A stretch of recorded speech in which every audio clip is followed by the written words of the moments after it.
जळगाव जिल्ह्यात पेट्रोल आणि डिझेल टंचाईचं भीषण संकट अद्यापही कायम असल्याचं चित्र आहे। आज याच गोष्टीला एक राजकीय वळण देखील मिळालेलं आहे आणि शिवसेना ठाकरे गटाने धरणगावात एका पेट्रोल पंपावर जोरदार निदर्शनं करीत आहेत। आपण त्यांच्याशी संवाद साधूया की त्यांच्या नेमक्या मागण्या काय आहेत किंवा त्यांचं या आंदोलनाचं कारण काय।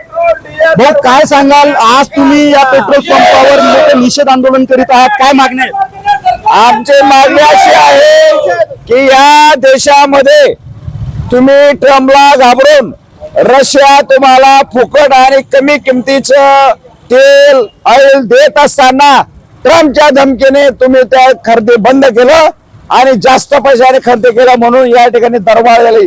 10 दिवसामध्ये 3 वेळेस या केंद्र सरकारने दरबार केली आणि आज शेतकऱ्यांना आज शेतीचे दिवस आहे, शेती तयार करण्याचे दिवस आहे आणि शेतकऱ्यांना या ठिकाणी डिझेल मिळत नाही, पेट्रोल मिळत नाही। सर्व पेट्रोल पंपावर लाईना उभ्या आहेत आणि मग काय करायचंय केंद्र सरकारचं? ताबडतोब यांनी राजीनामा दिला पाहिजे। यांच्याकडे परराष्ट्र धोरणाचं एकही तत्व यांच्याकडे नाही आणि म्हणून हा शेतकऱ्यांना नागरिकांना हा भूदंड भोगावा लागतोय, त्रास सहन करावा लागतोय। आता मागणी काय असणार आहे आपली?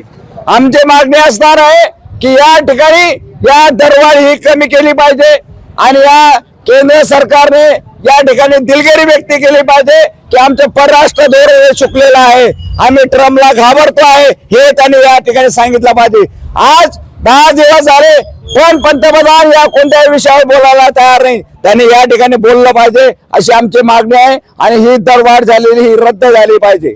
भाऊ, काय सांगाल, खरं म्हणजे या दिवसामध्ये शेतकरी मोठ्या प्रमाणात शेतीची मशागत करीत असतात आणि याच काळामध्ये नेमकी डिझेल टंचाई झालेली आहे, पेट्रोल टंचाई झालेली आहे, त्यामुळे शेतकरी प्रचंड चिंतेत आहे, काय सांगाल?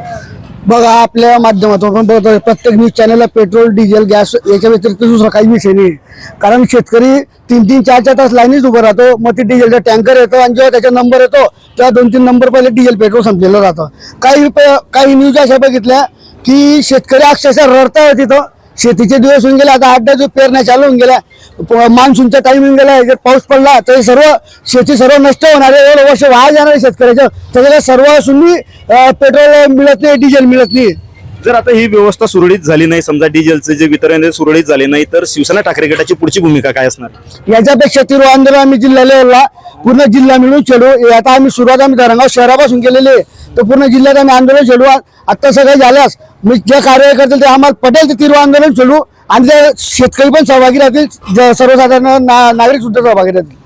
तर निश्चितच या ठिकाणी आपण बघितलं की शिवसेना ठाकरे गटाच्या पदाधिकाऱ्यांनी थेट इशारा दिलेला आहे की जर ही परिस्थिती लवकर सुधारली नाही, डिझेल टंचाई, डिझेल वितरण व्यवस्था जर सरकारने तातडीने सुरळीत केली नाही, तर मात्र धरणगावहून सुरू झालेलं हे आंदोलन संपूर्ण जिल्ह्यात आम्ही पोहोचवू आणि सरकारला याबाबत जाब विचारू। विजय वाघमारे, न्यूज 18 मराठी, जळगाव।